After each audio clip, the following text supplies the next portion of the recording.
성경 말씀은 마가복음 1장 21절에서 28절, 누가복음 4장 31절에서 37절입니다. 제목은 가버나움 회당에서 예수님의 가르침과 귀신 축출 사건입니다.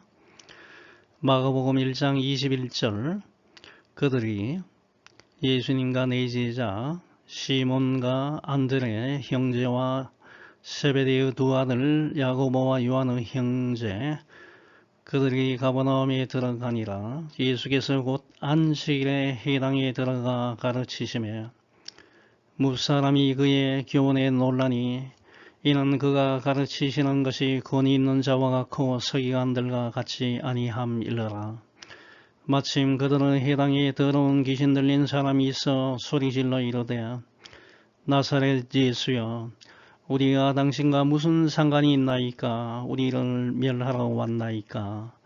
나는 당신이 누구인 줄 아노니 하나님의 거룩한 자니이다.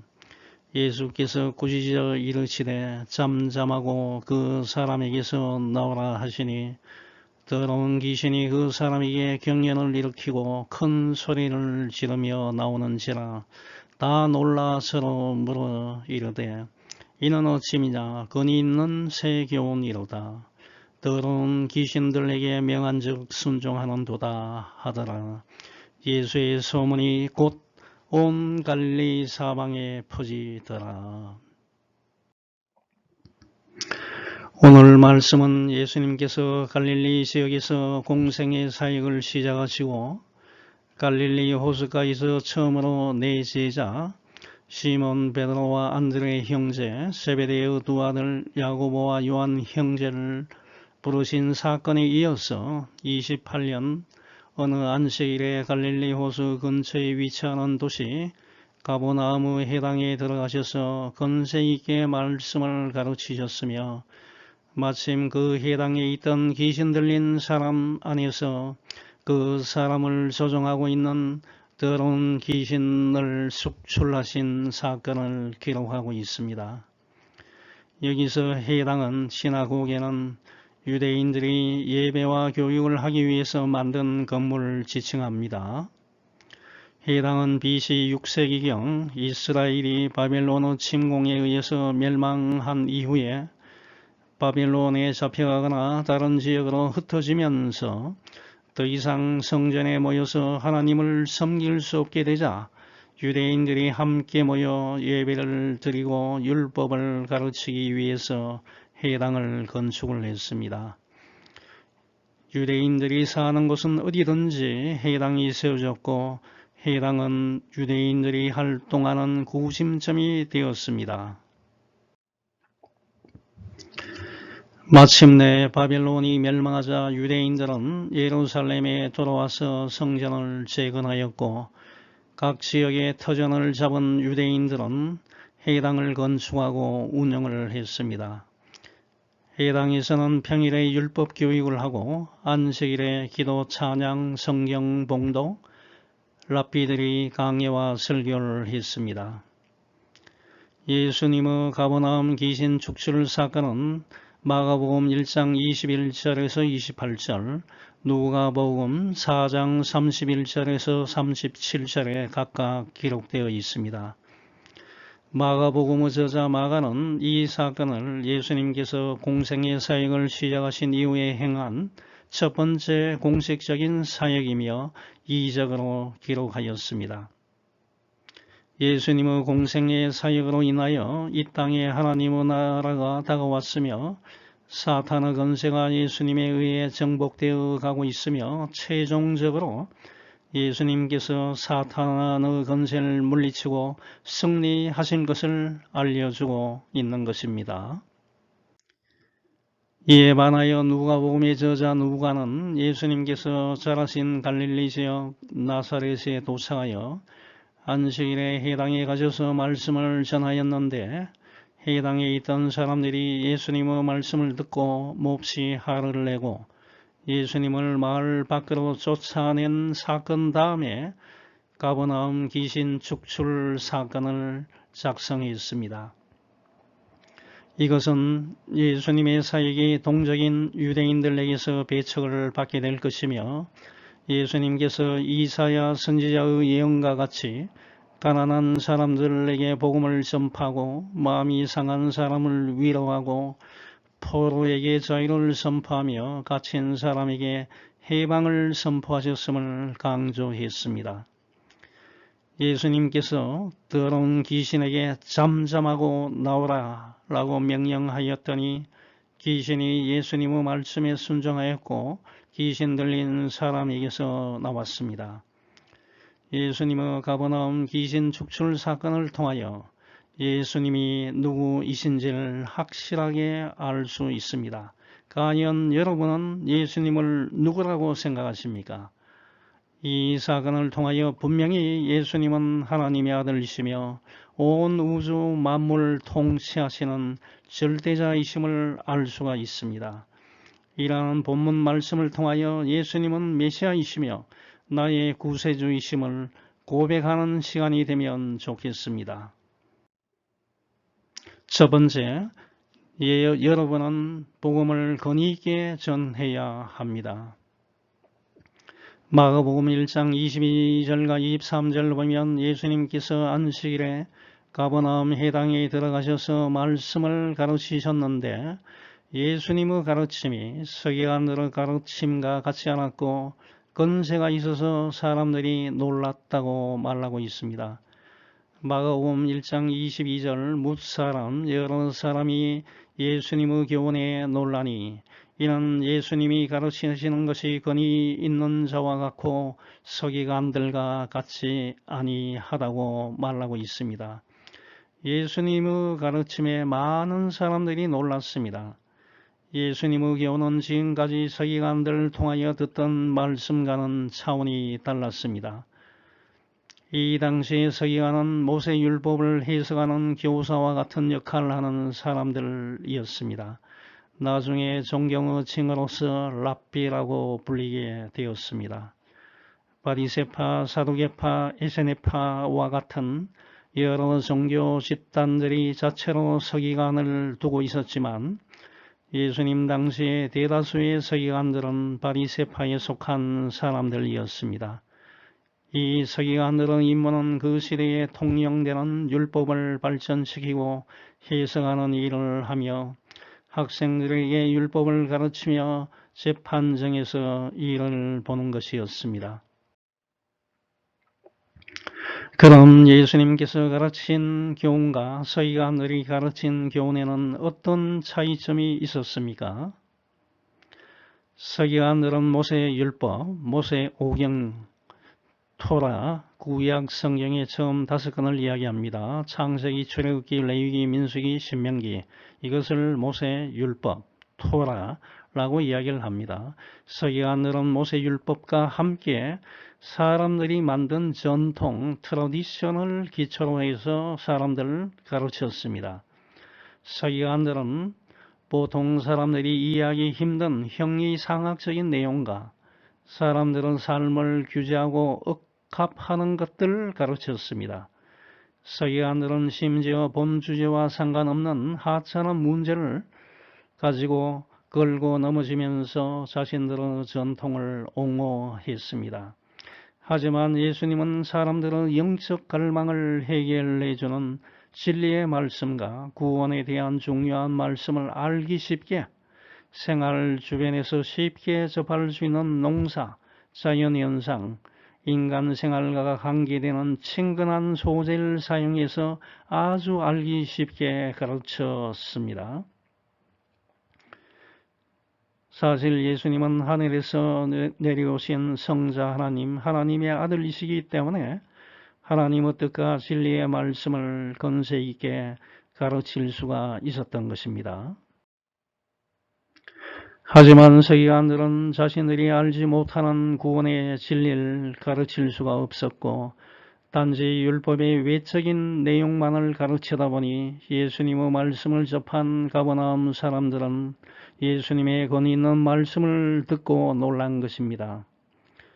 서기관들은 안식일에는 어떠한 것을 할 수 있고 어떠한 것은 할 수 없는지에 관한 것을 가르쳤지만 예수님께서는 안식일의 본질, 안식일에 선을 행하는 것과 악을 행하는 것, 생명을 구하는 것과 죽이는 것, 어느 것이 올바르냐? 이와 같은 질문을 던지면서 안식일이 사람을 위하여 있는 것이지 사람이 안식일을 위하여 있는 것이 아니다. 인자는 예수님은 안식일의 주인이라고 가르쳤던 것입니다. 무엇이든지 어려움없이 알고 있으면 잘 가르칠 수가 없습니다. 내가 분명히 알고 경험이 있으면 확실하게 무엇이 중요하며 이것이 무슨 내용인지를 잘 가르칠 수가 있습니다. 저는 미국 대학교 대학원에 입학하여 장학금을 받으면서 공부하고 생활했기 때문에 여러분이 어떻게 준비하면 미국에 가서 장학금을 받으면서 공부하고 생활할 수 있는지를 확실하게 잘 설명할 수가 있습니다. 하지만 미국에 가서 공부한 경험이 없는 사람이 미국 대학에서 공부하는 방법을 설명한다면 이것은 수박 겉핥기에 불과한 것을 가르칠 수밖에 없는 것입니다. 이와 같이 서기관들의 가르침은 이와 유사했습니다. 서기관들은 인생의 본질을 정확히 알지 못했기 때문에 속 내용은 건드리지 못하고 겉만 건드려서 안식일에 이것을 해서는 안 되고 저것만을 해야 한다고 말했던 것입니다. 이런 가르침만을 받다가 하나님의 뜻을 속 시원하게 설명해 주시는 예수님의 건세 있는 가르침에 많은 사람들이 놀랐던 것입니다. 하나님께서 저와 여러분을 이 땅에 보내주신 목적을 바로 알아야만 올바른 삶을 살 수가 있고 다른 사람에게 알려줄 수가 있는 것입니다. 지금 이 세상은 지식의 홍수 속에 살고 있습니다만 하나님의 뜻을 올바르게 알 수 있는 책은 그리 많지가 않습니다. 사실 성경이 유일무이합니다.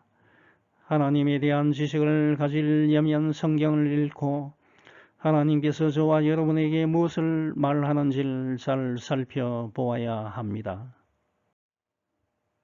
이러한 생활을 통하여 내 자신을 갈고 닦을 때 비로소 내가 하는 말이 권위가 있고 남에게 교훈을 할 수가 있습니다.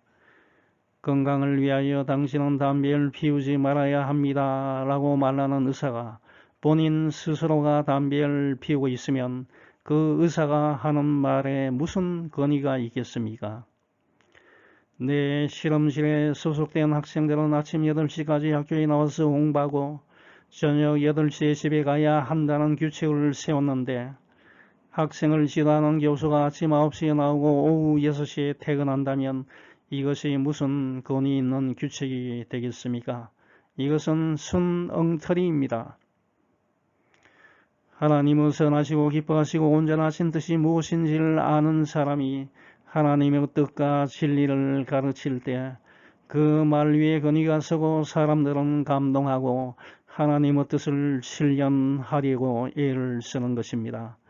여러분은 복음을 권위 있게 전하기 위하여 먼저 하나님의 뜻을 올바르게 이해하시기 바랍니다. 두 번째, 여러분의 삶을 방해하는 사탄의 세력은 언제 어디서나 있습니다. 마가복음 1장 23절과 24절 보면 많은 사람들이 가버나움 회당에서 예수님의 말씀을 열심히 듣고 있는데 갑자기 더러운 귀신 들린 사람이 소리 질러서 예수님의 가르침을 방해하였습니다. 마침 그들은 회당에 더러운 귀신 들린 사람이 있어 소리 질러 이르되 나사렛 예수여 우리가 당신과 무슨 상관이 있나이까? 우리를 멸하러 왔나이까? 나는 당신이 누구인 줄 아노니 하나님의 거룩한 자니이다 라고 말했습니다. 귀신 들린 사람 속에 있던 더러운 귀신은 예수님의 실체를 파악하였고 회당에 모인 많은 사람들이 예수님의 권위 있는 말씀을 듣고 변화되는 삶을 사는 것을 방해하기 위하여 갑자기 나타나서 방해 공작을 편 것입니다. 즉 예수님의 말씀을 듣지 못하도록 소리질러 방해했습니다. 나사렛 예수여, 당신과 무슨 상관이 있습니까? 왜 우리를 멸하기 위하여 여기에 왔나이까? 나는 당신이 하나님의 거룩한 자임을 압니다. 라고 사탄은 말했습니다. 사탄은 사람들이 복음을 듣지 못하게 방해하고 들으면 믿지 못하도록 발악을 하는 것입니다. 영적인 존재인 귀신이 먼저 당신이 우리와 무슨 상관이 있나이까 나사렛 예수여 라고 외친 것은 사람들 앞에서 예수님의 권위를 실추시키기 위한 사악한 의도가 깔려 있었습니다. 그 당시에 나사렛은 사람들로부터 경멸받던 지명이었습니다. 물론 예수님은 나사렛에서 태어나지 않으셨으나 어린 시절 보낸 곳이 나사렛이었기 때문에 나사렛은 예수님의 실질적인 출신지라고 말할 수 있습니다. 그리하여 귀신은 예수님이 경멸의 대상인 나사렛 출신이라는 것을 사람들에게 알리기 위하여 나사렛 예수여라고 호칭을 했습니다. 이 호칭은 갈릴리 지방을 대표하는 큰 도시인 가버나움 사람들에게도 예수님을 경멸의 대상으로 여기게 할 수 있었기 때문이었습니다. 당시 가버나움은 다메섹과 연결되어 동서교통의 요충지이고 업이 발달하여 인구 밀도가 높았고 세관과 군부대도 있어 행정, 군사, 경제적으로 중요한 도시였습니다. 이 지도에 보다시피 이 북쪽에 있는 이 갈릴리 지역에서 이 갈릴리 호수 근처에 붙어있는 도시가 가버나움입니다. 가장 이 지역에서 큰 도시입니다. 예수님이 자라신 나사렛은 여기에 있습니다. 이 가버나움은 예수님의 제자였던 마태의 고향이며 베드로의 처가가 있던 곳이었습니다. 또 예수님은 갈릴리 지역 전도의 중심지로 이 가버나움을 선택하셨습니다. 고린도후서 4장 4절을 보면 이 세상의 신이 믿지 아니하는 자들의 마음을 혼미하게 하여 그리스도의 영광의 복음의 강체가 비치지 못하게 한다고 말하고 있습니다. 저와 여러분은 이렇게 시시각각 나타나 방해하는 사탄의 유혹을 반드시 이겨내야 합니다. 세상을 살다 보면 항상 여러분이 새로운 다짐으로 어떠한 것을 시작하려고 하면 여러분을 방해하는 유혹이 더욱 혈기왕성하게 나타남을 볼 수가 있습니다. 그때 그것을 과감하게 단호하게 이겨내야 합니다. 내가 건강에 좋지 않은 술과 담배를 끊으려고 작정하면 그동안 연락이 거의 없었던 친구가 연락이 와서 같이 만나서 한잔하자, 같이 담배 한 대 피우자라는 유혹의 메시지가 사방팔방에서 많이 날아옵니다. 이때 그럼 오늘 만나서 한잔하고 내일부터 금주금연을 시작하지, 이런 마음을 갖게 만드는 어둠의 세력을 단호하게 가감하게 물리쳐야 하는 것입니다. 귀신 들린 사람이 우리가 당신과 무슨 상관이 있나이까 나사렛 예수여, 우리를 멸하러 왔나이까? 나는 당신이 누구인 줄 아노니 하나님의 거룩한 자니이다. What do you want with us, Jesus of Nazareth? Have you come to destroy us? I know who you are, the Holy One of God. 이라고 소리를 질렀습니다. 악한 영에 사로잡혀 하나님을 반역한 더러운 귀신은 예수님과 자신 사이에는 아무런 관계가 없기 때문에 자신을 괴롭히지 말라고 외쳤습니다. 영적 존재인 귀신은 예수님이 누구이신 줄 이미 알고 있었고 예수님은 하나님의 거룩한 자라고 고백을 했습니다. 가버나움 해당에 모인 사람들과 심지어 예수님의 제자로 부르심을 받은 사람들조차도 예수님이 누구이신지를 정확하게 인식하지 못하고 있었는데 더러운 귀신은 예수님의 실체를 정확하게 알고 있었던 것입니다. 그러나 더러운 귀신은 예수님을 지식적으로 알고 있었지만 예수님을 구세주로 믿는 믿음은 전혀 없었습니다. 예수님을 믿기는커녕 예수님을 대적했습니다.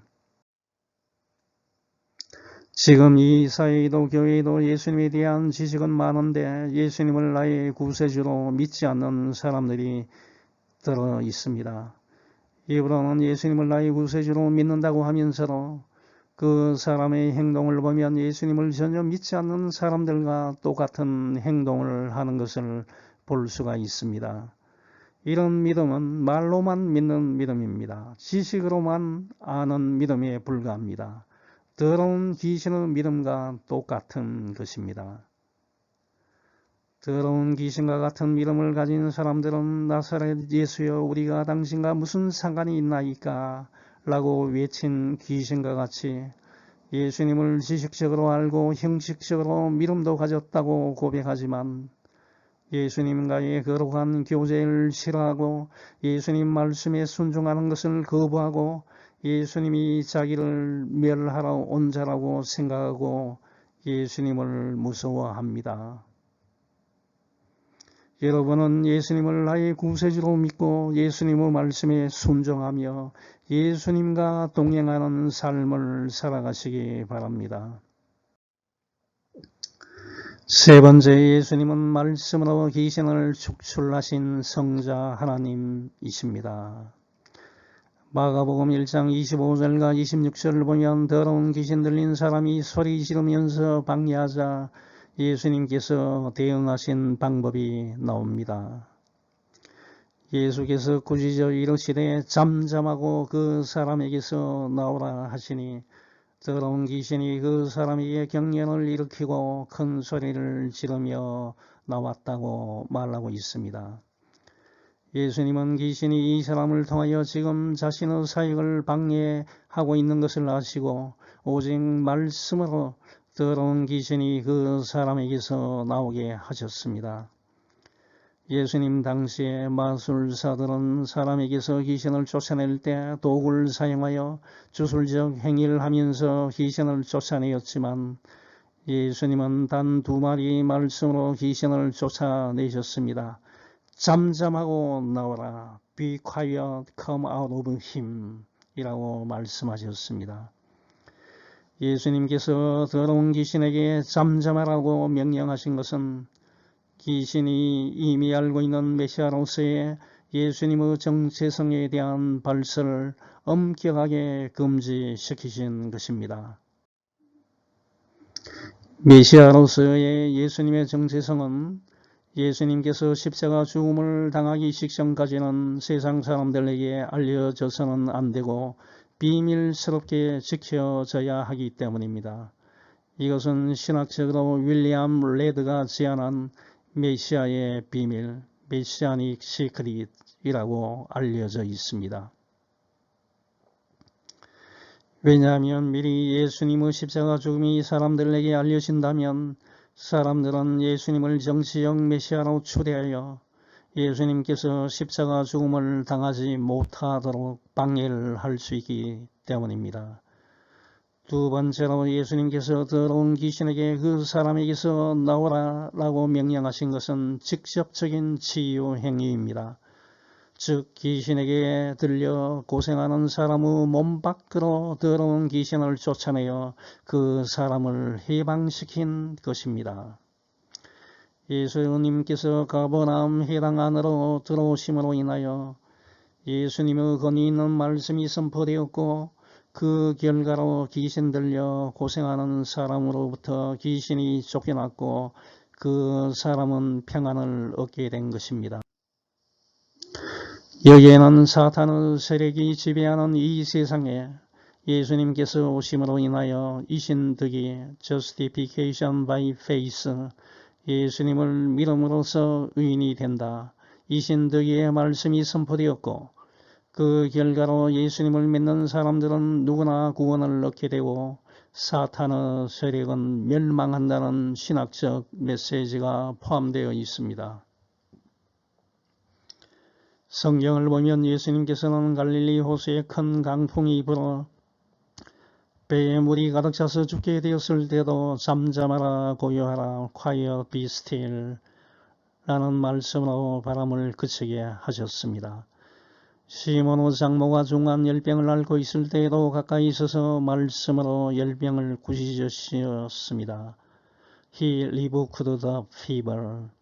그랬더니 병이 떠나갔다라고 기록하고 있습니다. 마가복음 1장 25절 보면 예수님께서 엄격하게 더러운 귀신을 책망하면서 잠잠하고 나오라 라고 명령하자 더러운 귀신이 그 사람에게 경련을 일으키고 큰 소리를 지르며 나왔습니다. 즉 더러운 귀신은 마지막 발악을 하고 그 사람에게서 나왔습니다. 요한일서 3장 8절 말씀을 보면 죄를 짓는 자는 마귀에게 속하나니 마귀는 처음부터 범죄함이라. 하나님의 아들이 나타나신 것은 마귀의 일을 멸하라 하심이라. 즉 예수님께서 이 세상에 오신 목적은 마귀의 일을 파괴시키기 위함입니다. 그렇기 때문에 사단은 예수님 앞에 결코 설 수가 없고 예수님과 동행하는 사람들을 피해 다니게 되어 있습니다. 예수님을 믿는 사람들은 귀신을 무서워할 필요가 없습니다. 귀신은 예수님과 함께하는 사람을 절대 이기지 못하고 피해 다니게 됩니다.